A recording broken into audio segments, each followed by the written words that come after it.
بسم اللہ الرحمن الرحیم. السلام علیکم ورحمۃ اللہ وبرکاتہ. Good morning, good afternoon, good evening wherever you are.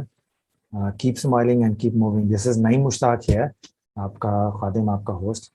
اور آج کے ایپیسوڈ میں کافی وتھ فرینڈ کی سیریز میں نے اپنا انتہائی قابل احترام دوست محترم قاسم خان صاحب سے گزارش کی کہ آپ مجھے اپنا قیمتی وقت تھوڑا سا دیں تاکہ میں آپ کے شخصیت کے علمی اور فکری پہلوؤں کو میں تو جانتا ہی ہوں, تو میں چاہ رہا ہوں کہ میرے آڈینس, میرا نیٹ ورک جو ہے وہ اس سے بھی آگاہ ہو جائے, اور آپ اس وقت جہاں پہ کام کر رہے ہیں آپ کے ارد گرد کے لوگوں کو بھی پتہ چل جائے کہ آپ کی شخصیت کے وہ علمی فکری مخفی گوشے کون کون سے ہیں جس سے لوگ آپ سے اکتساب فیض کر سکتے ہیں.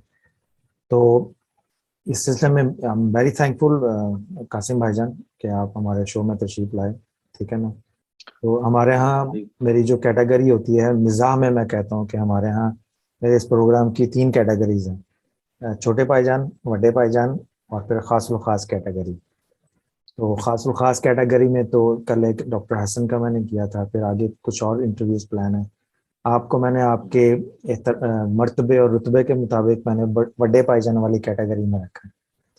بڑے بھائی جان میں نے ادب اور احترام سے رکھا ہے. اس سے مراد ہرگز نہیں ہے کہ آپ عمر رسیدگی کے دور میں داخل ہو چکے ہیں. ابھی تک آپ ماشاءاللہ جوان ہیں اور تر و تازگی آپ کی جوانی کی قائم اللہ تعالیٰ اسی طرح سلامت رکھے. تو ہمارا یہ جو سٹائل ہے پروگرام کا وہ کنورسیشنل سٹائل ہوتا ہے, اس میں ہنسی مذاق بھی ہوتا ہے, اور ہنسی مذاق بڑا ڈینجرس کام ہوتا ہے علمی فکری گفتگو میں. تو اس میں موضوع کو بھی بچا کے چلنا پڑتا ہے, اور پھر مہمان جو ہیں ان کے مزاج کو اور دیکھنے والوں کے مزاج کو خاص طور پہ کہ کہیں وہ میرے ہنسی مذاق کو گستاخی کے زمرے میں نہ لے جائیں. تو وہ ہر پہلو سے بڑا سینسیٹیو مرحلہ ہوتا ہے ہنسی مذاق کا. تو پھر بھی اللہ کی توفیق سے میں کوشش کرتا ہوں کہ اس مرحلے سے خیر و عافیت سے گزر جاؤں, مگر میں ہنسی مذاق کا کوئی بھی مرحلہ جو ہے ہاتھ سے جانے نہیں دیتا, کیونکہ اسی کے ساتھ زندگی وابستہ ہے. تو زندگی کے اپس اینڈ ڈاؤنس اگر ہنسی خوشی انسان کراس کر لے تو میرے خیال میں یہ بڑی اچیومنٹ ہوتی ہے. اب یہ میں کہ زیادہ نہیں گفتگو کروں گا, آپ سے گفتگو کا سلسلہ سٹارٹ کرتے ہیں. پہلے تو یہ بتائیں کہ میں نے بہت زیادہ جو زیادہ تر سنجیدہ موضوعات کے لوگ ہوتے ہیں نا, جیسے فلسفی کو پڑھانے والا ہے, ریلیجن پڑھانے والا ہے, ٹیررزم کے اوپر بات کرنے والا ہے, پیس کے اوپر بات کرنے والا, خاص طور پہ مذہب فلسفے سے جو منسلک لوگ ہیں ان کا اکثر میں دیکھتا ہوں چہرے پہ ہوائیاں اڑی ہوتی ہیں اور الجھے ہوئے بال ہوتے ہیں, اجڑا اجڑا سا چہرہ ہوتا ہے. جیسے آپ آئنسٹائن کی تصویر دیکھ لیں, پھر اس میں بہت زیادہ سائنٹسٹ ہیں, یعنی جیسے ہی فلسفے کا نام ذہن میں آتا ہے یا مذہب کا نام ذہن میں آتا ہے تو لوگ سمجھتے ہیں کہ اس کے چہرے سے تر و تازگی جاتی رہے گی. اگر یہ بڑا نفیس لباس میں رہتا ہے اور نفاست کے ساتھ اس کا چہرہ ہے تو وہ سمجھتے ہیں یہ شاید مینجمنٹ سائنسز کا آدمی ہے, مذہب یا فلسفے کا آدمی نہیں ہے. تو بہت کم لوگ ہیں جن کے چہرے پہ ہمیشہ تر و تازگی رہتی ہے, مسکراہٹ رہتی ہے, اور ایک رونق سی رہتی ہے چہرے پہ نا, خوش مزاجی بھی ہوتی ہے طبیعت میں, اور چہرے پہ رونق بھی رہتی ہے. تو آپ کا چہرہ میں سمجھتا ہوں کہ ایسے لوگوں میں سے ہے جس کو دیکھ کے پہلے تو یہ پتہ نہیں چلتا کہ یہ آدمی اس کا کوئی تعلق ریلیجن فلسفے کے ساتھ یا مذہب کے ساتھ ہوگا, کیونکہ آپ کا چہرہ بالکل روشن اور تر و تازگی کے ساتھ ہے. تو میرا پہلا سوال جو میں سوچ رہا تھا پوچھوں گا کہ آپ کی خوبصورتی اور تر و تازگی کے پیچھے راز کیا ہے؟ سب سے پہلے تو میں ڈاکٹر نعیم مشتاق صاحب آپ کا شکریہ ادا کرتا ہوں. آپ نے مجھے اپنے اس خوبصورت سے پروگرام میں مدعو کیا, آپ نے مجھے یاد کیا اور گفت شنید ہونے کا موقع دیا. تو یہ ایک فارمل سیٹنگ سے ہٹ کے ایک انفارمل طریقہ ہے گفتگو کا, ایک مکالمے کا, کنورسیشن کا. And I really like it. مجھے بڑا طریقہ پسند ہے, انفارمل طریقہ. اس سے بہت سی جو باتیں چھپی ہوئی ہیں وہ پھر کھل کے سامنے آتی ہیں, شخصیت کا تعارف ہوتا ہے. تو یہ بیسکلی انسان کی جو خوبصورتی ہے وہ اس کے بولنے کے انداز میں چھپی ہوئی ہے. اگر آپ نہ بھی بولیں تو خوبصورت لگتے ہیں, اس کا کیا راز ہے؟ اس کا راز کیونکہ خاموشی بھی ایک گفتگو ہوتی ہے. ہاں یہ دیکھیں نا, فلسفہ آ گفتگو میں گیا. فلسفے کا سہارا لے کے بچ گئے نا آپ. جی. تو یہ گفتگو جو ہے یہ جاری رہتی ہے, تو اسی میں ساری شخصیت اس کے اندر پنہا ہے, بولنے کے انداز میں, مزاج میں. تو آپ سے میرا جو تعلق ہے، ہمارا جو ایک علم دوستی ہے ہماری، یہ مدینہ پاک سے شروع ہوئی تھی. 2017 رمضان شریف کا مہینہ تھا، بالکل آخری عشرہ تھا. تو وہاں پہ پھر آپ نے اپنی کتابیں بھی پریزنٹ کی، تو وہاں سے کنورزیشن شروع ہوئی. اور مجھے اس کا یاد پڑتا ہے کہ ڈسکشن یہ ہو رہی تھی کہ جو تھیولوجیکل کویسچنز ہیں، مذہبی سوالات، ان کا مذہبی جواب دینا اب وہ دور نہیں رہا، بلکہ تھیولوجیکل کویسچنز کے سوشولوجیکل آنسر دیے جائیں، سماجی علوم سے زیادہ لاجیکل ایویڈنسز، سائنس کے ذریعے اس کو اسٹیبلش اور پروف کیا جائے. سو دیٹس مائی فرسٹ میری پہلی یادگار ہے آپ سے جو ملاقات ہوئی تھی. ہم اس حوالے سے رمضانی بھی ہیں اور مدنی بھائی بھی ہیں. رمضان کے حوالے سے اور مدینہ پاک کے حوالے سے مدنی ساتھی بھی ہیں. جی الحمدللہ بڑی اعلیٰ نسبت ہے یہ. اور پھر آپ کے جو بک ریویوز ہیں وہ میں نے آپ سے ایک غائبانہ تعارف تھا. آپ کے جو بک ریویوز ہیں وہ دیکھے ہوئے تھے یوٹیوب پہ، پھر آپ کے لیکچرز اور وہ سارا میں نے دیکھا ہوا تھا، پھر آپ کی کتابوں سے تعارف ہوا. تو it's very great to see you. ماشاءاللہ ماشاءاللہ. اب یہ ہے کہ آپ born and raised in Netherlands, I am right, Holland میں؟ Yes that's true. لولی. جی اور آپ تھوڑا سا اپنے آڈینس کے لیے میں پوچھ رہا ہوں یہ سوال کہ آپ اپنا تھوڑا سا علمی سفر کہاں سے آغاز کیا، تو تھوڑا سا بیک گراؤنڈ تھوڑا سا مجھے اپڈیٹ کر دیجیے آڈینس کو. جی بیک گراؤنڈ بنیادی تعلیم primary, secondary, college, university education Holland سے ہے، اور پھر جرمنی سے ماسٹرز ہے. ماشاءاللہ. تو ویسے تو انسان کی پہلی جو تربیت گاہ ہے وہ اس کا گھر ہوتا ہے. تو ہر بچے کا جو پہلا شیخ اور پہلی شیخہ ہوتی ہے وہ اس کے والدین ہوتے ہیں. تو بچپن میں بنیاد جتنی مضبوط رکھ دی جائے، اس کے اوپر زندگی کی عمارت اونچی سے اونچی کھڑی کی جا سکتی ہے. اس میں کسی گرنے کا امکان نہیں ہوتا. تو پہلی تربیت گاہ ملی، حالات سازگار تھے الحمدللہ، ماحول ایسا ملا جس میں تربیت روحانی بھی ہوئی، اخلاقی بھی ہوئی، اور اس کے ساتھ ساتھ جو ہے ماڈرن ایجوکیشن وہ بھی ساتھ ساتھ چلتا رہا. تو میری سیکولر ایجوکیشن جو ہے وہ ساری ویسٹ سے ہے، ہالینڈ سے. میں نے بیچلرز ایک لائڈن یونیورسٹی سے کیا ہے، ایک پھر میں نے ایمسٹرڈیم یونیورسٹی سے دوسرا بیچلر، اور ماسٹرز جو ہے وہ میں نے جرمنی سے کیا ہے. تو اور پھر میں نے مڈل ایسٹ میں بھی اسٹڈیز کی ہیں، فلسطین میں پڑھتا رہا ہوں، اور پھر جارڈن میں، اور پھر مصر میں جامعۃ الازہر میں. تو ایکچولی میرا یہ شروع سے ایک آئیڈیا تھا to bridge up between classical sciences and modern sciences. تو یہ سارا علمی سفر، ہم اگر یہ کہیں کہ پیدائش آپ کی نیدرلینڈ کی تھی مگر مزاج آپ نے یونیورسل پایا. جی مزاج یونیورسل ہو گیا. تو وہ یونیورسلٹی جو ہے ایک شخصیت میں، یہ اس میں زیادہ روحانیت کا دخل ہے اور دین کا دخل ہے. جیسے اسلام ہے، جو بھی لوگ مطلب کسی نہ کسی ایک سفر پہ نکلتے ہیں، تو انسان اگر اپنے روٹس کی طرف جاتا ہے تو وہاں اس سے ایک نیا اسپرٹ ملتا ہے، ایک آگاہی ملتی ہے، شناسائی ہوتی ہے اپنے اصل روٹس کی. تو ریلیجن، اسلام کے روٹس جو ہیں وہ مڈل ایسٹ میں ہیں. تو میں یہ سمجھتا ہوں اپنا جو سفر کیا ہے اس میں یہ کہ جو اسلام کو بہتر سمجھنا ہو تو عرب لوگوں میں رہنا بڑا ضروری ہے. ان کا کلچر، ان کا مزاج، ان کے طور طریقے، عادات و تقالید. تو وہ جاننا شروع کیے. تو پھر قرآن مجید، احادیث مبارکہ، اور جو باقی جو ہسٹورینس ہیں، محدثین ہیں، ان کی سیرت پڑھی، اور ان میں وہ مزاج ساری چیزیں نظر آنا شروع ہو گئیں. تو جو شخص ٹریولنگ کرتا ہے اس کے سامنے ایک بڑا عالمگیر سا تصور دین کا ہوتا ہے. یونیورسل ریلیجن کو وہ سمجھنے کی کوشش کرتا ہے، جامعیت ہوتی ہے. اس کی مثال آپ ایسے سمجھنے کہ ایک شخص ہے، اس نے ایک بند کمرے میں ایک کتاب لکھی، اس کا ایک علیحدہ سا انداز ہوگا لکھنے کا. اور ایک شخص ہے، وہ کھلے آبشار کے سامنے بیٹھا ہوا ہے، سبزے میں بیٹھا ہوا ہے، تو اس میں وہ ایک کتاب لکھ رہا ہے. تو وہ اپروچ، وہ طریقہ کار بڑا مختلف. ہاں ایسے ہی. آپ نے فرمایا بلڈنگ یونیورسٹی ہالینڈ میں تھے، وہاں سے تعلیم کا اور ملازمت بھی غالباً وہاں کرتے ہیں. جی تو ہالینڈ میں میری بیسکلی جاب جو ہے وہ ہیلتھ کیئر مینجمنٹ میں ہوئی ہے. اوکے. اور میں سمجھتا ہوں یہ وہی یونیورسٹی ہے جہاں پہ نایاب اسلامی نسخے جو ہیں وہ وہاں پڑھے ہیں. ایگزیکٹلی اراؤنڈ 7000 مینوسکرپٹس ہیں، اور پرانے نسخے قرآن مجید کے بھی ہیں، احادیث مبارکہ کی بھی، صحیح بخاری ہے، صحیح مسلم ہے، پھر اس طرح تفاسیر بھی وہاں پہ، مخطوطات سارے پڑھے ہیں. تو ایکسس سارا انہوں نے دیا ہوا ہے. تو میں نے ریلیجن جو ہے وہ اسکالرز علماء مشائخ سے بھی پڑھا ہے، لیکن اس کے ساتھ اورینٹلسٹ سے بھی، کیونکہ کل کو جو آڈینس ہے جس کو ایڈریس کرنا ہے، مجھے ان کے جو مسائل ہیں ان سے آگاہی ہونی چاہیے. I should know my public, my audience. تو اورینٹلسٹ سے بھی، عربسٹ سے بھی، جو بڑا کریٹیکل اسٹڈی کرتے ہیں ریلیجن کو. تو اصل میں جو ویسٹ میں رہتے ہوئے جو ایک اندر پاکستانیت میرے اندر رہی ہے، اسلامیت رہی ہے، وہ اقبالیات کی صورت میں رہی ہے. علامہ اقبال کے جو فلسفہ ہے، آپ کی جو شاعری ہے، آپ کا کام، اس اور آپ کے جو افکار ہیں، انہوں نے ہمارے اندر جو ہے، میرے اندر جو ہے پاکستانیت اور اسلامیت کو ایک مطلب روشن رکھا ہے، زندہ رکھا ہے. اب اس افکار کے تسلسل میں چاہ رہا تھا کہ وہ تسلسل مجھے اس دور میں کہیں نظر آنا چاہیے. تو جب میں نے ویسٹرن ورلڈ کو بھی دیکھا، عرب ورلڈ کو بھی دیکھا، تو اس فکر جو ہے اس کا تسلسل مجھے ڈاکٹر طاہر القادری صاحب کی صورت میں نظر آیا، ان کی شخصیت میں نظر آیا.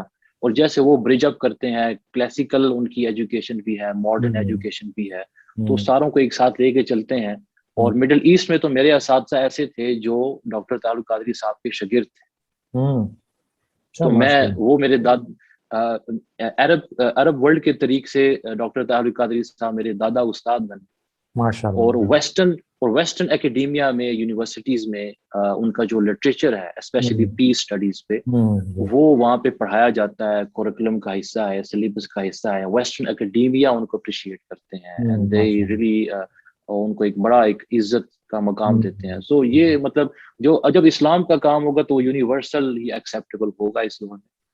تو منہاج القرآن کے ساتھ جو آپ کا جو تعلق ڈیولپ ہوا، پھر آپ نے شعوری سطح پہ اس کو کنیکٹ کیا اپنے آپ کو ان کے، تو یہ سفر کیسے شروع ہوا اور کب ہوا؟ یہ سفر جو ہے بچپن سے شروع ہوا. مطلب لاشعور میں جو چیزیں جو ہیں ہماری تھیں، روحانیت تھی، فیملی کے اندر آلریڈی وہ کنیکٹیویٹی تھی جس کے سائے میں آپ پرورش پائی آپ نے؟ جی الحمدللہ وہ کنیکٹیویٹی تھی. تو گھر کا ماحول ایسا تھا کہ ہم گھر میں اردو زبان بولا کرتے تھے، گھر میں اردو تھی، باہر جو ہے وہ ڈچ تھی، کیونکہ ہم اس ملک میں رہ رہے ہیں تو ڈچ تو ہر حال میں آنی ہے. تو اردو کا جو پورا نصاب ہے، پورا جو ہے وہ سارا میں گھر میں پڑھایا گیا. تو پھر وہاں پہ انسٹیٹیوشنز تھے، مراکز تھے، وہاں پہ بھی درسیات ساری چلتی رہی ایک ساتھ. تو ماحول اصل میں پرووائڈ کیا گیا. اچھا لگا، ماشاء اللہ. آج کل آپ منہاج یونیورسٹی لاہور میں ایم فل ریلیجن اینڈ فلسفی پڑھا رہے ہیں ایم فل کے اسٹوڈنٹس کو، اور پیس اینڈ کاؤنٹر ٹیررزم ہے، اور بہت سارے ایم فل کے تھیسز ان کو آپ سپروائز بھی کر رہے ہیں. تو ایک چیز سمجھ میں نہیں آئی، یا اس کو یوں کہنے چاہیے کہ ابھی جو تک میں سمرائز کر پایا ہوں آپ کے تھاٹ پروسیس کو، کہ ایک تو آپ کیونکہ سفر کیا تو ایک وہاں سے آپ کی سوچ میں وسعت پیدا ہوئی، ایک یونیورسلٹی کا جو امپیکٹ آپ کے ذہن پہ آیا وہ سفر سے آیا، مختلف کلچرز کو آبزرو کیا، مختلف نیشنز کو. پھر اس میں جب اقبالیات ایڈ ہوئے تو اقبالیات لوکل ہے ہی نہیں، وہ تو سارا ماضی، حال اور مستقبل تینوں کا جامع کر لیں تو وہ اقبالیات کا فن نکلتا اس میں سے. تو اقبال کو پڑھنے والا ویسے ہی وہ کہتے ہیں نا پرواز، یعنی اس کی ایک ڈفرینٹ پرواز ہوتی ہے.